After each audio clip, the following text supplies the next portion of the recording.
بسم اللہ الرحمن الرحیم السلام علیکم ورحمۃ اللہ وبرکاتہ۔ الحمدللہ رب العالمین والصلاة والسلام علی اشرف الانبیاء والمرسلین، اما بعد فاعوذ باللہ من الشیطان الرجیم، بسم اللہ الرحمن الرحیم۔ اللہم رب اشرح لی صدری ویسر لی امری واحلل عقدۃ من لسانی یفقہوا قولی۔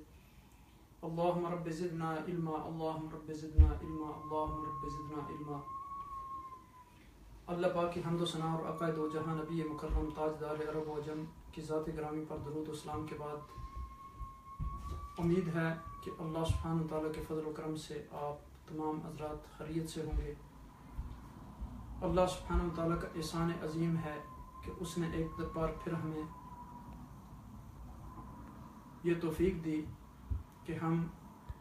قرآن کے پیغام کو سمجھنے، اس پر غور و فکر کرنے اور اس کے پیغام کو دوسرے لوگوں تک پہنچانے کے لیے کوشش کریں۔ اللہ سبحانہ تعالیٰ سے دعا ہے کہ ہمیں وہ قرآن پاک کو صحیح طریقے سے پڑھنے،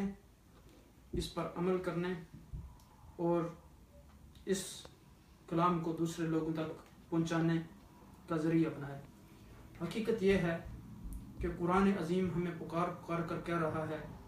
کہ اگر آپ مجھے یاد کریں گے تو آپ حافظ بن جائیں گے، اگر آپ میرا ترجمہ پڑھیں گے تو آپ عالم بن جائیں گے، اگر آپ میری تفسیر کو پڑھیں گے تو آپ مفسر بن جائیں گے، اگر میرے آیات پر آپ غور و فکر اور تدبر کریں گے تو آپ کا وہ وقت جو ہے وہ عبادت میں شمار ہوگا، اور اگر آپ قرآن پر عمل کریں گے تو آپ ولی بن جائیں گے۔ آپ دیکھیں کہ قرآن کا پڑھنا بھی عبادت ہے،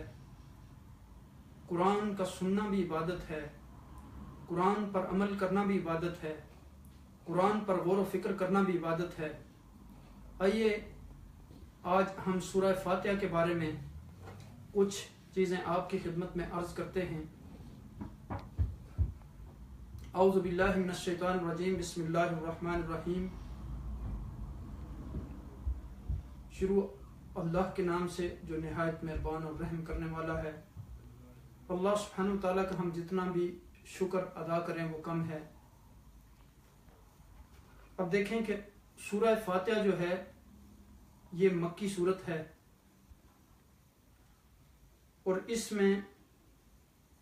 7 آیتیں ہیں۔ اگر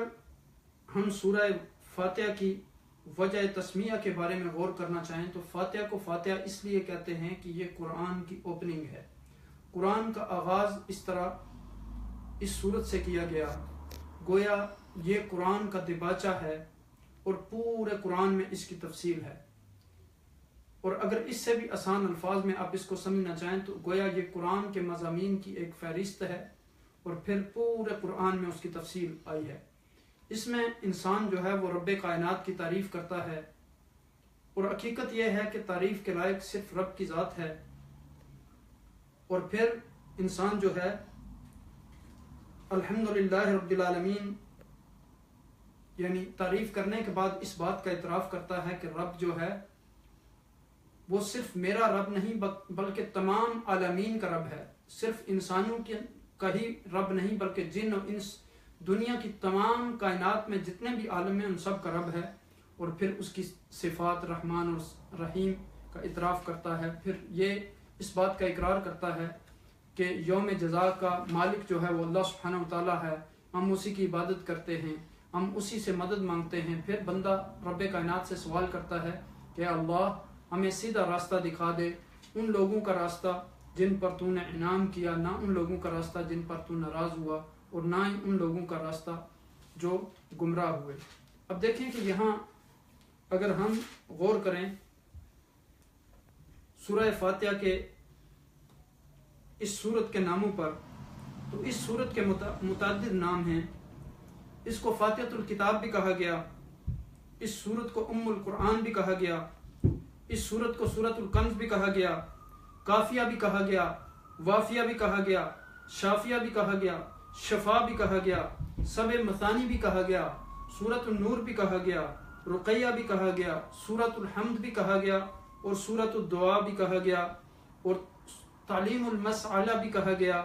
اور سورۃ المناجات بھی کہا گیا، سورۃ التفویض بھی کہا گیا، سورۃ السوال بھی کہا گیا، اور سورۃ ام الکتاب بھی کہا گیا، اور فاتحۃ القرآن بھی کہا گیا، اور سورۃ الصلاۃ بھی کہا گیا۔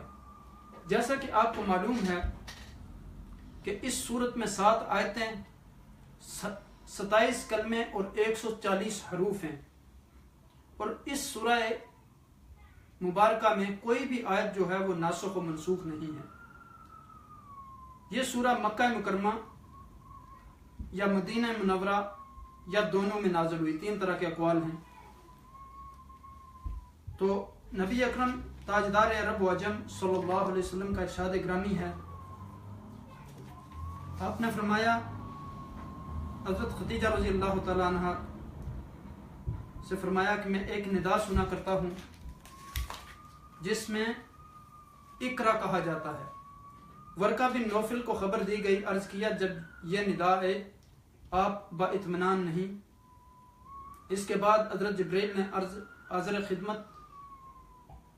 ہو کر عرض کیا، فرمائیے بسم اللہ الرحمن الرحیم الحمدللہ رب العالمین۔ اس سے معلوم ہوتا ہے کہ نزول میں یہ پہلی صورت ہے، مگر دوسری روایات سے معلوم ہوتا ہے کہ کچھ صورتیں جو ہیں وہ اس سے پہلے نازل ہوئی،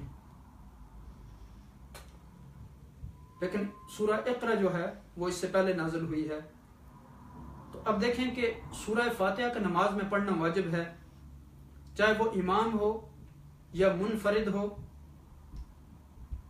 امام کے لیے جو ہے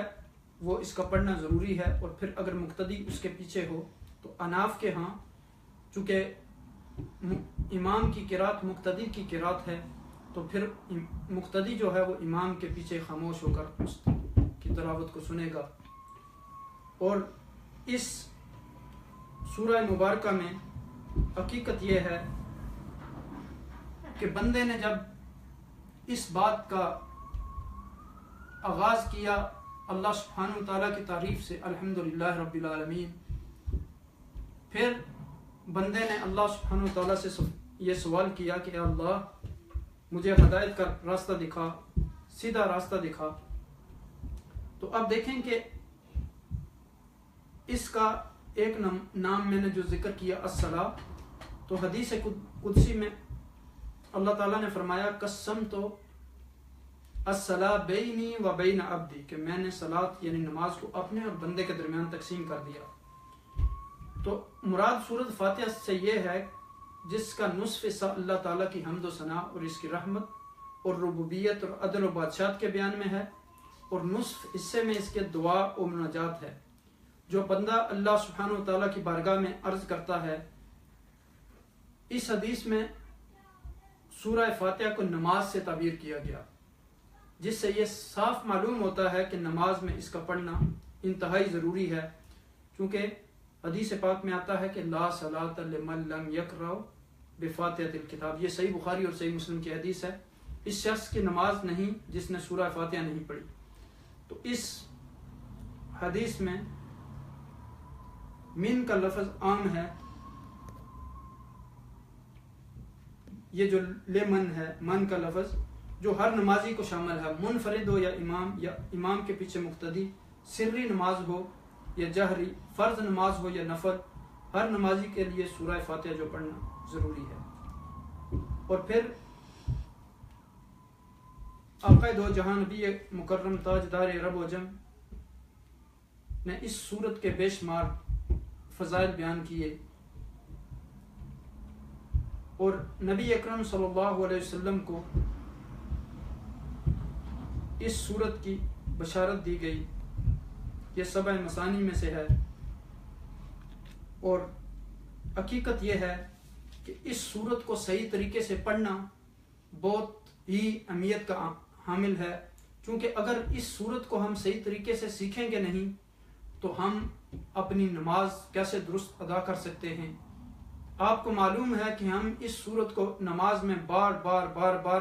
دہراتے ہیں، بار بار پڑھتے ہیں، اس لیے ضروری ہے کہ اس سورت کو سب سے پہلے تو ہم تجوید کے احکام کے ساتھ صحیح طریقے سے پڑھنا سیکھیں، پھر اس کو سمجھنے کی کوشش کریں، پھر اس پر عمل کرنے کی کوشش کریں۔ جب آپ اس کو صحیح پڑھنا سیکھ لیں گے، اس کے معانی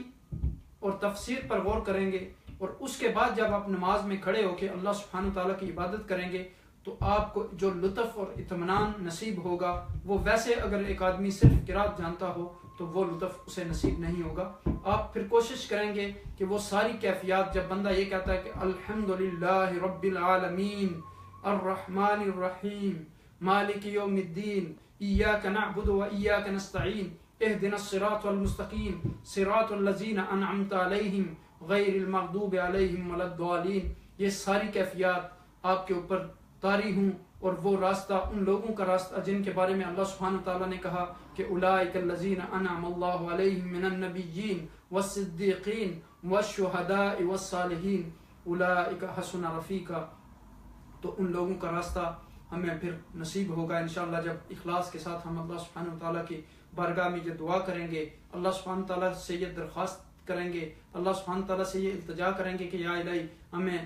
صالحین کا، شہداء کا، متقین کا، صدیقین کا، نبیین کا راستہ جو ہے اس پر ہمیں چلا، وہ راستہ ہمیں دکھا اور پھر ہمیں اس منزل پر پہنچا۔ اللہ سبحانہ تعالیٰ سے دعا ہے کہ ہمیں قرآن مبین کے ساتھ صحیح اپنا تعلق پیدا کرنے کی توفیق عطا فرمائے۔ اللہم اجعل القرآن ربیع قلوبنا وارزقنا تلاوتہ اناء اللیل واطراف النہار۔ اللہ سبحانہ تعالیٰ سے دعا ہے کہ یہ جو آیات ہم نے آج سیکھی ہیں